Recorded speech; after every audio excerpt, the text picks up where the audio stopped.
जी, आत्मा मृत्यु के बाद क्या अनुभव करती है? अगला जन्म कैसे तय होता है? इस प्रक्रिया को तय करने वाली नियमावली क्या है महाराज जी?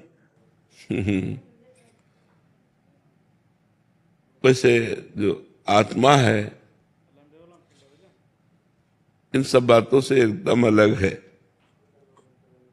उनका इससे कोई तात्पर्य नहीं।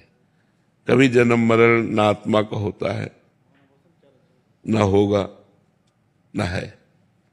आत्मा निर्लेप निर्विकार सच्चिदानंद स्वरूप है। ये सूक्ष्म शरीर को होता है, जो मन है, जो बुद्धि है, जो चित्त है, अहंकार है, अंतःकरण, चतुष्टय, 5 ज्ञानेंद्रियां, 5 कर्मेंद्रियां, ये जो सूक्ष्म शरीर है इसी को जन्म मरण होता है। आत्मा तो इसमें अहम करके बार बार जो जन्म मरण हो रहा है उस अहम करके इसमें वो भोक्ता कर्ता भाव से युक्त होने के कारण निर्लेप होने पर भी उसे भोगना पड़ता है।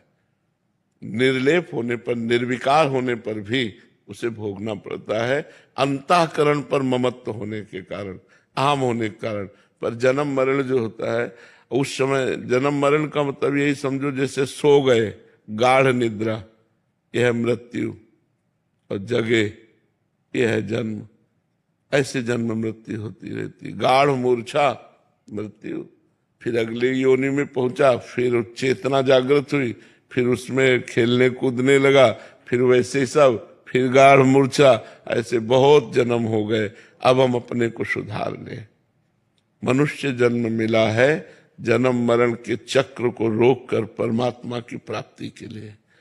अब हम ऐसा भजन करें डटकर कि हम जन्म मृत्यु के चक्र को रोक दें। पर लोग इधर ध्यान ही नहीं दे रहे।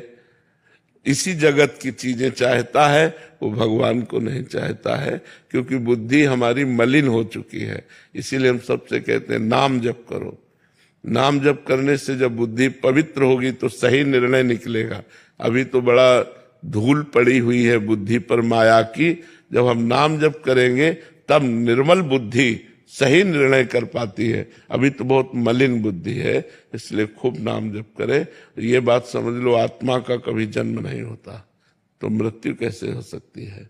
आत्मा को कोई दुख नहीं व्यापता। नैनम छिन्दन्ति शस्त्राणि नैनम दहति पावका न चैनम क्लेदयन्त्यापो न शोष्यति मारुतः। आत्मा को अस्त्र छेद नहीं सकते, वायु सुखा नहीं सकती, जल गीला नहीं कर सकता। वो अक्लेद्य है, अशोष्य है, अदाय है। वो